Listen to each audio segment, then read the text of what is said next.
Hello and welcome! I have a desoldering station today to test. It's the Quick model TV2 Plus. I didn't even know that Quick made a desoldering station. It was the TV2 model and this is the TV2 Plus. It's supposed to be an improvement on the older model. Now, as you can see, the box barely fits in the camera, so let me unbox it and we'll take a look what's inside. And just to be clear, I received the TV2 Plus for free, so this is a sponsored video, though I will give you my very honest opinion about it. Inside the box I found the main unit, a stand, mains cord, the gun with a pipe, an instruction manual and a bag of accessories. There were quite a lot of accessories in the bag. It's very different from the HAKKO experience. We have 20 little ceramic filters. These, I guess, go inside the gun here. Then we have this flexible tool. I'd imagine this is to place the components you're removing. I don't have one of these, so it is a nice idea. It's a nice tool. Then we have our ground connection. I think this is for the stand in here. Or maybe not, because I don't see a socket anywhere, but this could be something to do with grounding. Then we have this little filter. We'll have a look in a minute, but I believe that lives at the front of the machine. It's an additional filter, so the machine doesn't get clogged up. It must be connected to main unit through outside filter, it says. We'll take a look in a minute. Then we have a cleaning pin. It doesn't say the size, unfortunately. And then we have this nice, I don't know, manual drill bit. I've discovered with the HAKKO that something like this is much more effective than the cleaning pin at unclogging the tips. Then we have a replacement for the little glass tube, which is here on the gun. Then we have a replacement gasket here for the chamber, and also what I think is what's supposed to catch the solder when it gets into the collecting chamber. We have 3 different tips. I'd imagine this is 0.8 millimeter, 1 millimeter, and I don't know, this one, we'll have a look. 1.6 millimeters, we'll have a look. And we have this one, which I don't know what it is. It says tip cleaner, used for cleaner drill. So let's see what's inside. Oh wow. Look at that. These are cleaning rods to clean the tips of all the possible dimensions that you can think of, but they're not smooth. So I'd imagine these are probably cleaning the tips very well. I'd imagine these can be used in conjunction with the drill. Probably the drill is to clean the pipe in between the tip and the collection chamber, and these are actually to clean the tips, which can be of different sizes. Now let's take a look at the gun. This is the Quick TVS-30, it says here, and it's pretty light. It feels pretty sturdy. This is what I would consider an inferior design compared to the HAKKO. The HAKKO has this beautiful spring-mounted mechanism, and removing the metal part here and the nozzles is extremely simple. This one is like my old Aoyui. I mean, it is probably pretty simple to just unscrew the metal sleeve here. And then, yes, you can remove the nozzle. I'd imagine that over time, when this has been running at very high temperature for a long time, it's not going to be as smooth as it is. But we will know when we test it. The tips are similar to the HAKKO ones. They don't extend inside the heating element, which I thought was an advantage of my Aoyui, but my HAKKO works so well.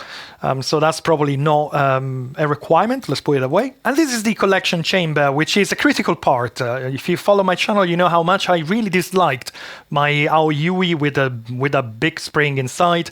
I'm curious to see how this works. The HAKKO is amazing. This is very simple to remove. You just pull the mechanism here, it clicks in place, and you just remove the whole tube, which, if I sense right, is made of glass, it's not made of plastic, so you don't want to throw it, you don't want to drop it on the floor. And inside the tube we have one of these metal things, we have some spares, and this is where the solder is being sprayed on and it solidifies. And eventually we have a filter at the back. You might remember one of the difference between the FR-300 and the FR-301 was a little extra piece of metal here at the end of the tube that comes from the nozzle. According to HAKKO, that was to prevent clogs. We don't have it here, so we will see how this desoldering station performs later on.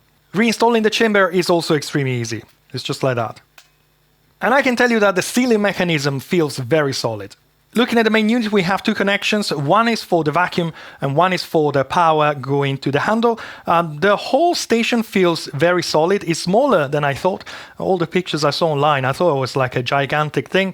It feels very solid. This front part here is made of metal. I have a little magnet here. It is definitely metal. Everything else is plastic. And looking at the back of the unit, we have mains in, we have a ground connection, we have two like telephone jack type of connections. We'll have a look in a minute what that is for. I don't know about that one either. And then we have a USB port, hopefully is for upgrading the software. And if you think that this is like a heatsink, it's not, it's made of plastic, but it looks nice. The station feels pretty heavy. I'd imagine there is a linear transformer inside, which in my mind, when it comes to soldering/desoldering tools, is always a good idea. Now let's take a look at the instructions and let's assemble this and turn it on. I'm curious to see how it works. Now my understanding is that this is an extra filter that connects in between the gun and the station. This end goes to the station, this end goes to the gun. You have little stickers on top to tell you which side goes where. Now this is to stop flux fumes. When you melt solder and you see smoke coming out of it, well, that's not solder. Solder doesn't make smoke when it melts. That is flux, and flux is sticky. And all the fumes eventually will gather in the pipe, inside the pump, everywhere, and it will make a sticky mess. So it is definitely a good idea to have a separate filter. I appreciate it.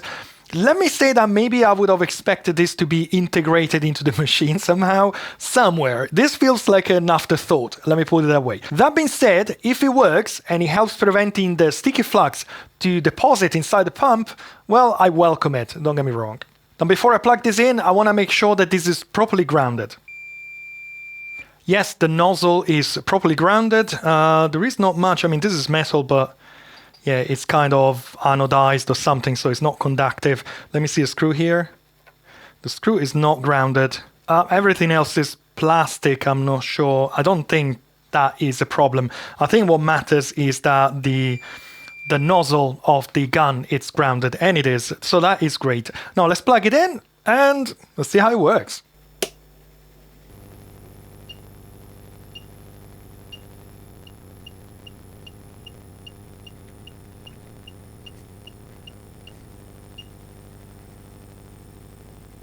Alright, as I said, this is a 200 watts unit, so it's pretty fast in getting to 350 degrees. That being said, as with any desoldering gun, you might want to wait a few minutes to make sure that everything here is at 350 degrees. Now, when Quick got in touch, they mentioned that this new version, the TV2 Plus, has a new pump. It's an electromagnetic pump. I'm not sure I understood exactly how it works, so I'm curious to see what it can do. So let's pull the trigger. Okay.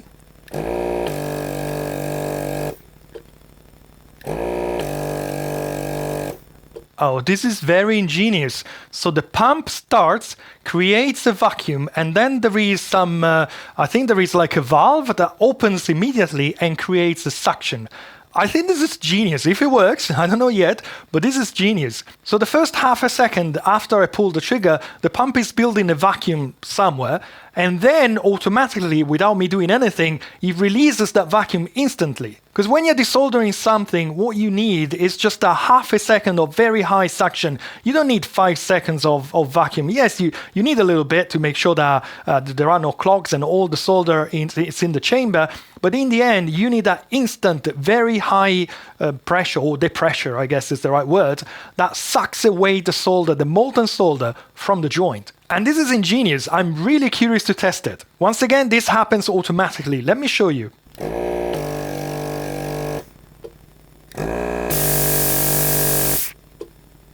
Now, before we try and desoldering something, let's have a very quick look at the menu. As you might imagine, the menu of this desoldering station is pretty simple, but it's also very well done. It's very simple to use. Let me show you. We have 3 presets at the front, 350, 400, 480. Obviously, they can be customized. And to run one, you just hold on one of these buttons, and that's it. You just activate it, and it goes to whatever temperature you preset. You can manually set the temperature by tapping on plus and minus. And you can turn on the station completely by holding power. And the station goes to standby without having to reach out at the back of the unit. And the same is to power it back on. To get into the menu is 2 and 3 together. I can actually use one finger. And we have just a few options which are simple but effective. We have the 3 presets that we just saw a moment ago, 350, 400, 480, they can be changed. Then we have an address set. I need to ask Quick. I'd imagine it's one of those telephone line connections at the back. I'm not entirely sure what this is for. I'd imagine this is for connecting more than one tool and do something, but I don't know, so I'll find out for you. We can, of course, enable or disable the buzzer. We can set a password. We have a suction count, so this is the amount of times I pull the trigger. It's nice to know. Of course, this soldering station has an hour counter. This has a suction counter. We have language, limited to English, and I'd imagine that's Chinese. And very important, we have a standby feature, which the HAKKO is missing. We have a dormancy set. It means that the unit is going to stand by. In this case, I tested 1 minute. I just wanted to understand whether there was a need for any connection between the stand and the station. It's just a timer. Of course, if you're not pulling the trigger, it means you're not using your station, and it means that after whatever minutes you have here, the heating element will go to sleep. And then we have a shutdown timer, which I think is a great idea. So if you forget the unit on after a number of minutes, the heating element will go to sleep. But after a number of more minutes, well, the whole station will turn off itself. I think it's a good idea. Oh, and this is the delay in between the pump starting to build up the pressure and the moment it gets released. Let's try and increase it.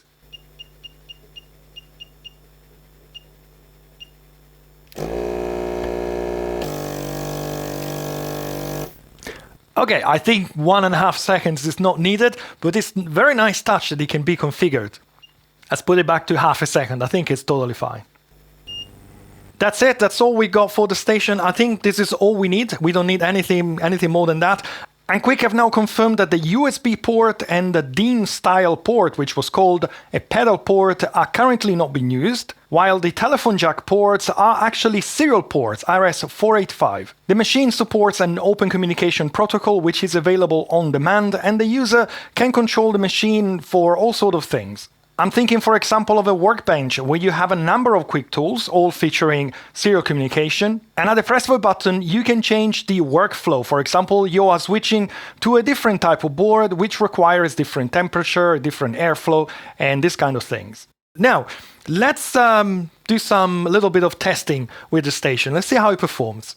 I've got here a vacuum gauge. It's going down to -1 bar. I believe the Quick is rated down to -0.8, so that should work. I'm going to compare it with the HAKKO and also with my own old Aoyui desoldering station, just for fun. Not expecting much from that. Since the previous segment, I've been using the Quick a couple of times. You can see there is some solder inside the chamber and the filter is getting dirty. I would like to try the vacuum as it is now. So after a couple of intense use, let's put it that way, then we'll clean everything, replace the filter, and we'll test it again and see if there is any difference. Now, the HAKKO has also been used a bit. I would say a bit more than the Quick, but I think it's more or less comparable. So let's make sure that the tips and the heating elements of both tools are clean for fairness, and then we'll test it as they are. And this is a great opportunity to see how to dismantle the front part and how to replace the tip. As I said at the beginning, this comes with a more traditional one. Now, of course, this is cold, and it's very simple to do this, while when it's scorching hot, well, I guess you'll have to wait a little bit, or I guess this silicone pad could be used to just unscrew this the tip and just replace the nozzle. You might remember this tool. This is to clean the pipe, which is surrounded by the heating element. This is bigger than any nozzle that you might have. So just using a little rod like this will clean the nozzle, but not the pipe which is going around the heating element. These allows to clean that pipe perfectly, and the drill bit gets inside the chamber as well, so it cleans absolutely everything.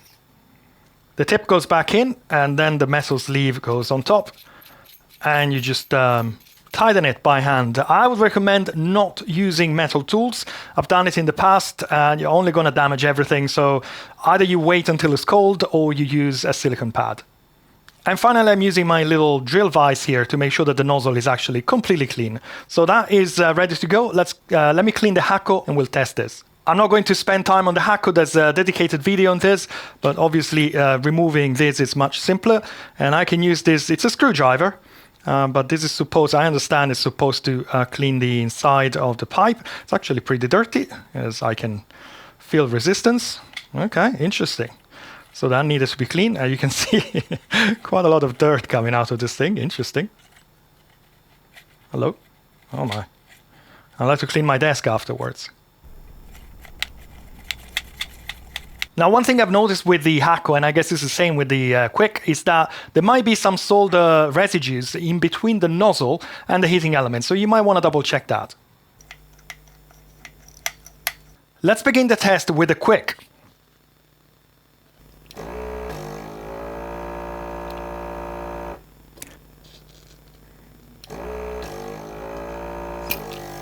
So the quick seems to be doing what it says on the tin. It's about minus 0.8 bars. Now let's see what the HAKKO can do.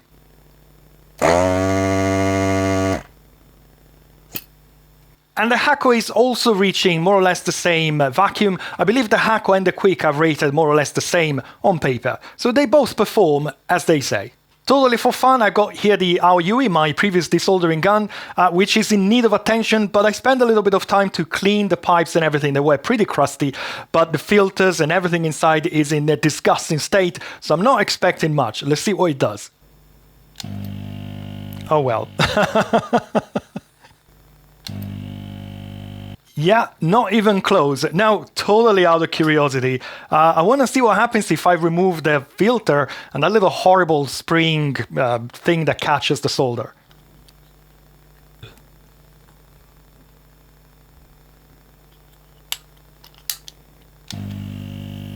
No, it's not even close, so it's not a matter of filters or anything. Don't know what it is, but clearly both the HAKKO and the Quick, they massively outperform at 10 years old Aoyui INT 701A++. Now, even though both the Quick and the HAKKO, they more or less reach the same amount of vacuum, I don't think that is really relevant for what we are doing. Yes, that is important, but I think what's important is how quickly the tool is getting to a reasonable amount of vacuum. When desoldering a component, I feel that what matters is that instant vacuum, and that's probably why some of my viewers left comments saying they still love the manual spring-loaded desoldering tool. Those tools don't rely on a motor, but on a simpler spring pulling a piston. They provide that instant vacuum, which is all you need. So I wanted to see how the Quick and the HAKKO behave during the first few milliseconds after the pump is engaged. I had to push my camera gear to its limits as my usual setting of 30 frames per second was not good enough to give me a clear indication. So here is some 120 frames per second footage. The video is still processed at 30 frames per second, but when I slow down the footage, I get a clearer picture.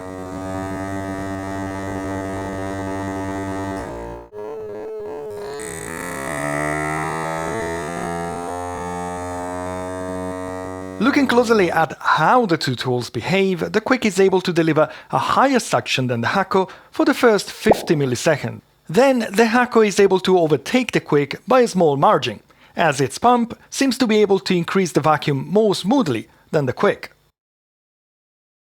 That being said, I feel that I'm splitting the hair in two here, and both tools deliver a very good and comparable suction.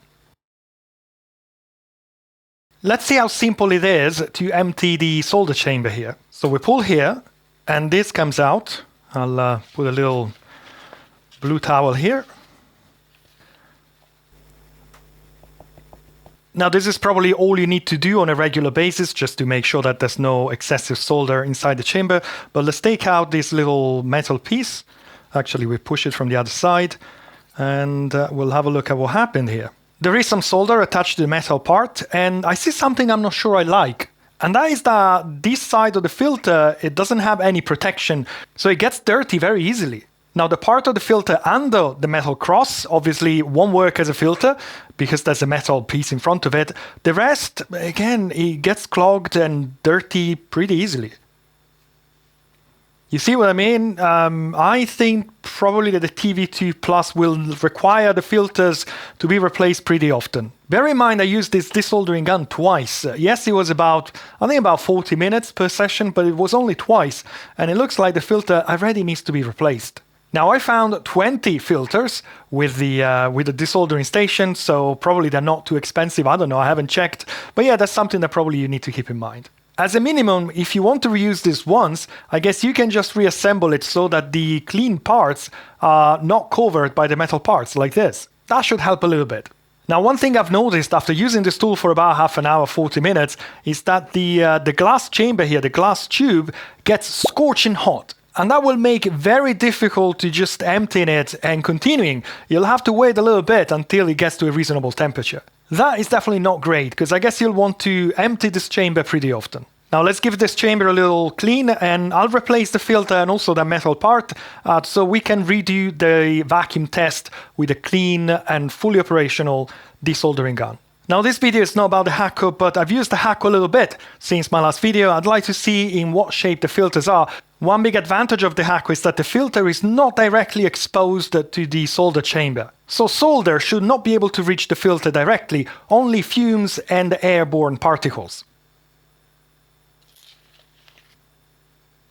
That being said, the filter is very dirty. As I said, I have been using the HAKKO a bit more, and I'm noticing that the HAKKO filter is much thicker than the TB2 one, though the TB2 Plus has an additional filter just before the station.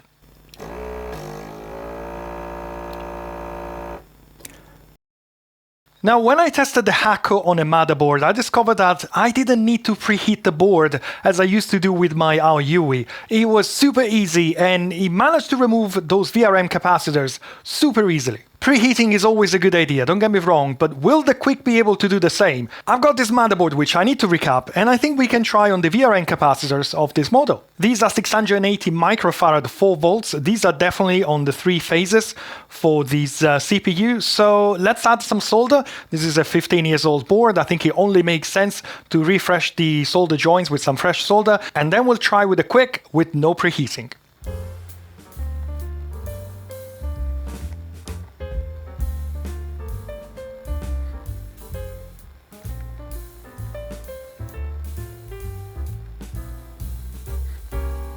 Now I feel this motherboard is much more challenging than the Asus that I tried on the other video.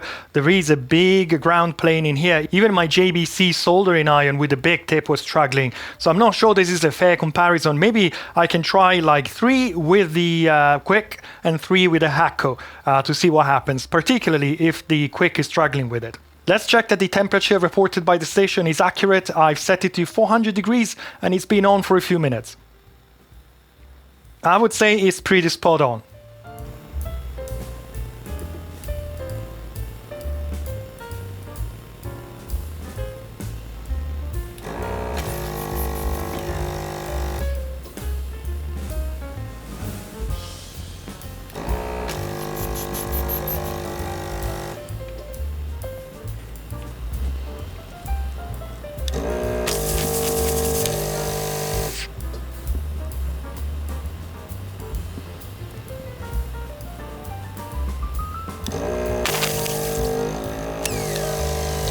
Oops.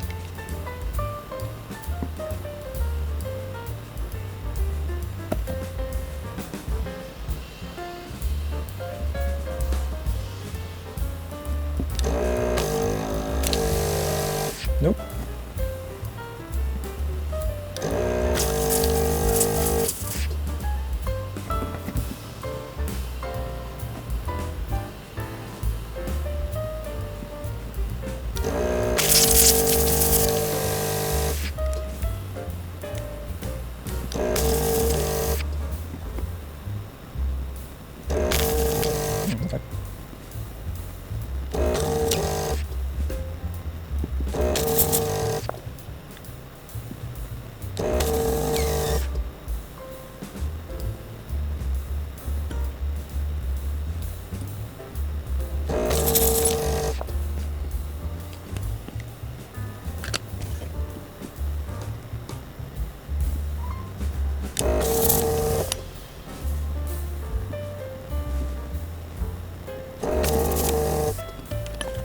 The Quick is a very capable desoldering gun. I wouldn't be able to do anything like this with my Aoyui, though it was struggling every other capacitor. I feel there was a larger ground plane, every other capacitor for whatever reason. Now I ended up doing all 6 here with the Quick. Let me try and do these 2 here with the HAKKO and let me see if I feel any difference.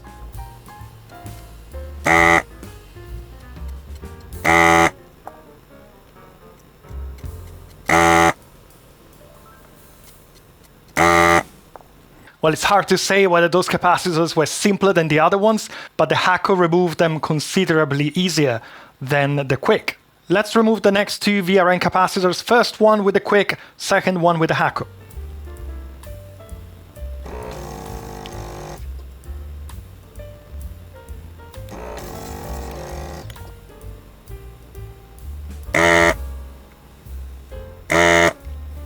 And they both came out with no issues whatsoever with either the Quick or the HAKKO. If anything, it feels like the HAKKO has a bit more thermal mass than the Quick. Maybe it's just my impression. It's hard to say with just a few capacitors. But the bottom line is that both desoldering stations can remove VRM capacitors from a non-preheated board, which is very impressive. The next step will try and evaluate the thermal capability of the desoldering gun. I'm going to melt the solder on this copper plate, and then I'll repeat the test with the HAKKO. And we'll see which one of the two is faster at transferring heat onto this copper plate. Now, the Quick is rated 200 watts, the HAKKO is only rated 98 watts, so this should have an advantage. That being said, the power of the heating element is not everything in the equation. The ability to transfer that power into the nozzle and into the copper plate, well, that depends on many other elements. The quality of the materials, the quality of the nozzle, that will determine how fast the heat will travel. So let's give it a go and see what happens.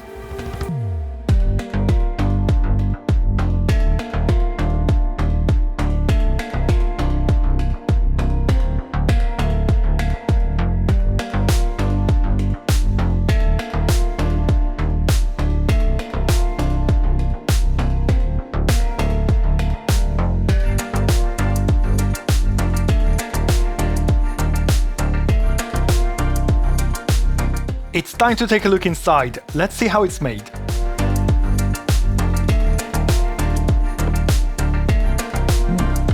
Nice. Oh wow. Alright, the Quick is open. It's pretty complex for a desoldering gun, but I think I like it. The PCB is made up of two boards. I've temporarily removed this board so we can see what happens underneath. And what basically that is, this is the logic board with the microcontroller unit. And this is called the drive board, the drive PCB, which has all the high power mains on it. And this makes totally sense. Number one, because you are keeping mains away, it's on a different PCB. Number two, well, I'd imagine if something fails on a unit like this, it's going to be where mains and high voltage and high current it is, which happens to be 100% on this board. So if anything here fails, you just remove this board without having to replace the microcontroller unit as well. The heart of the tool is the vacuum pump, which is driven by this motor. I'd imagine it's a DC motor. And the actual pump, which is a diaphragm pump, is this plastic enclosure here. You can actually see that the motor is simply driving a piston, which is driving a membrane inside the pump, and it generates a vacuum. The pump is sucking air through this end where the transparent hose is connected to, and is exhausting through this hole here. When you pull the trigger, the motor starts, a vacuum is building up inside this, 15 centimeters of hose.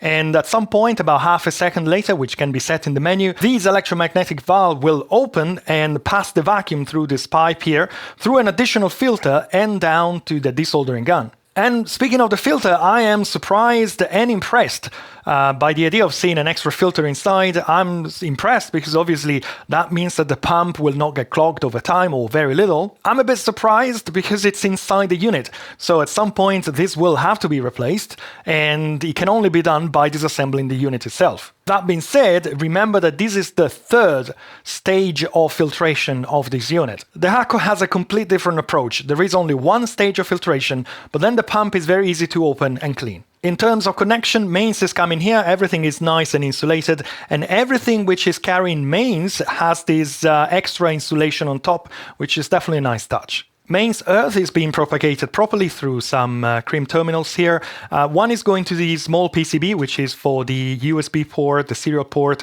the pedal port, so everything is supposed to be properly grounded. Another one is going to the earth connection at the back. And then finally there is one which is going across the unit, and it's going directly to the desoldering gun to make sure that the metal parts are properly grounded. Mains voltage is traveling from the IC socket at the back to this connector here, which is going onto the dry board on that connector there. From that connector, it also goes back immediately to this, which is a linear transformer. Now, the linear transformer has two outputs, the black wires and the white wires. I'd imagine they carry different voltages. The white wires are going to, let's call it the logic board. I see a bridge rectifier here.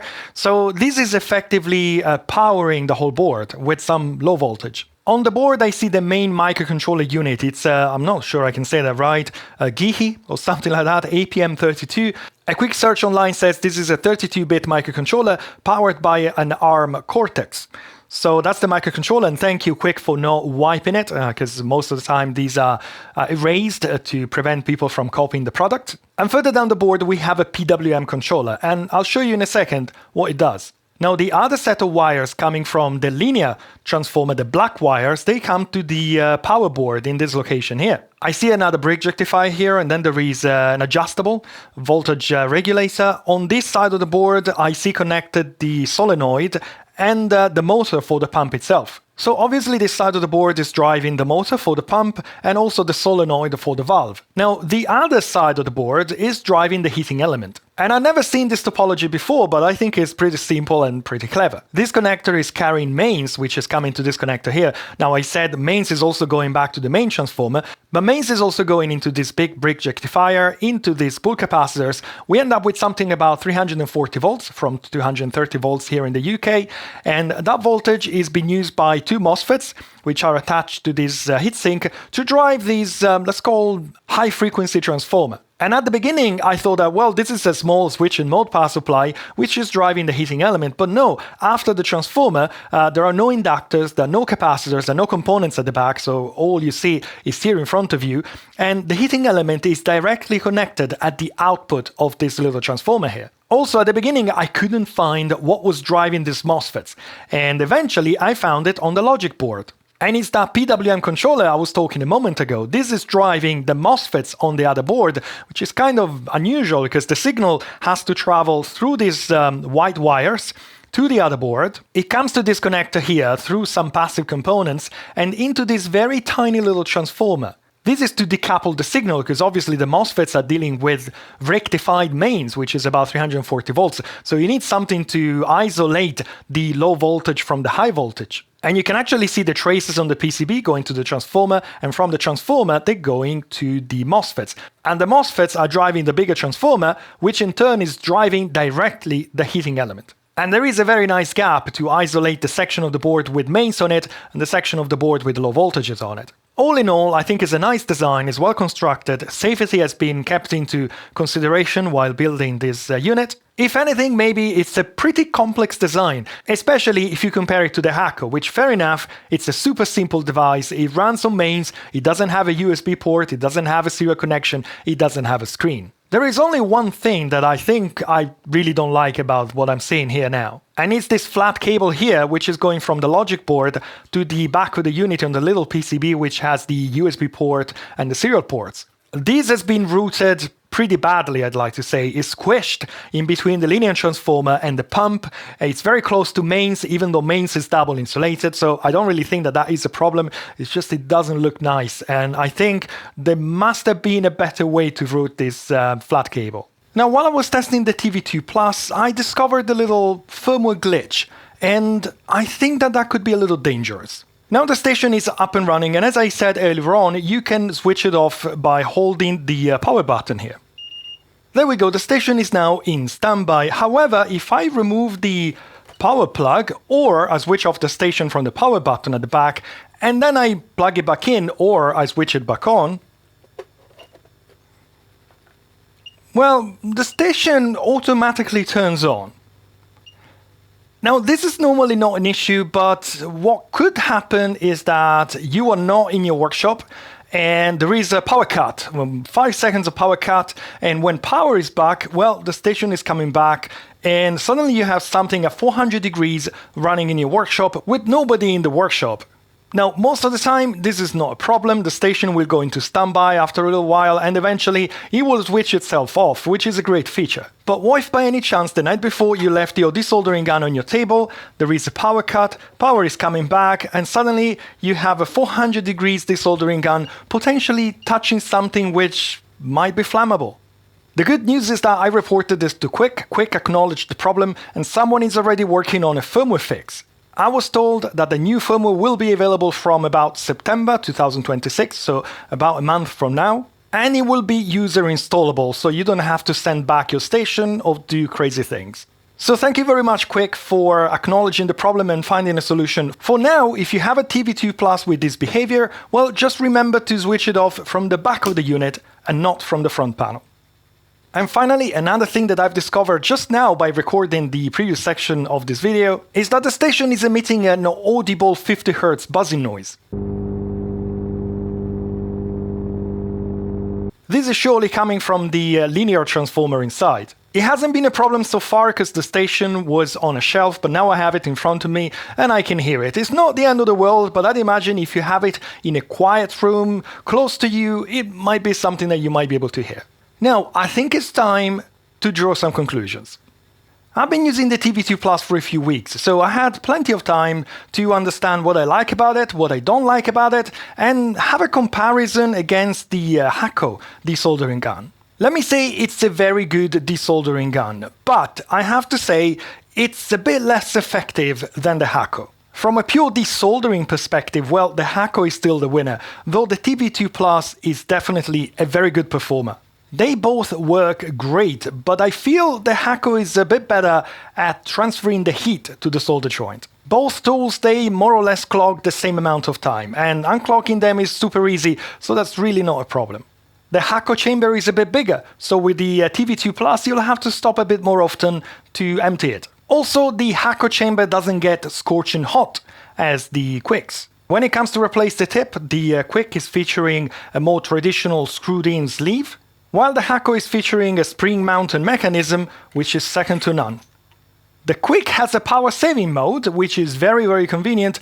The HAKKO does not. The HAKKO doesn't even come with a stand. When it comes to the electromagnetic suction that we explored during the video, well, I feel it's a genius idea. It works really well. That being said, it adds extra complexity within the tool. There are extra components within the tool to make it working. And the HAKKO is super simple, doesn't have anything like that, and it performs the same. I really like the 3 layers of filtration of the TV2 Plus, though one of the filters is inside the station. But I guess if you have a desoldering gun within your tools, probably you should be capable of opening the station and replace the 3rd stage of filtration by yourself. What I really like about the TV2 Plus is that it's a workbench station.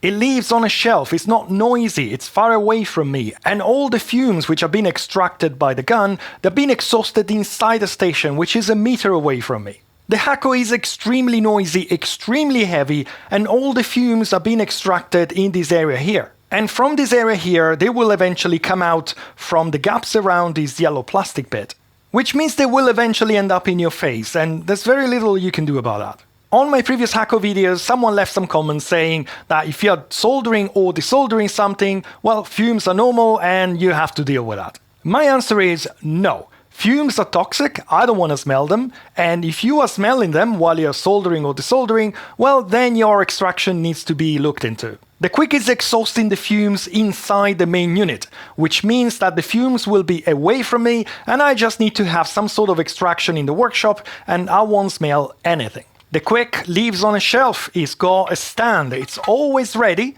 and it's very convenient to use, it's very lightweight. I really like that. Now, the HAKKO also comes as a workbench station, but at least in the UK it's priced at £1,200, so I don't think it's comparable to what we have on the bench today. And finally, that little feature that keeps the pump running even after you release the trigger. I believe that the idea of that is to make sure that all the solder has reached the collection chamber. However, that is kind of slowing me down sometimes. Sometimes I'd like to be in control. Now, the station has an option to set the delay for the electromagnetic valve, for that little extra vacuum kick. But there is no option to enable or disable that extra suction after you release the trigger.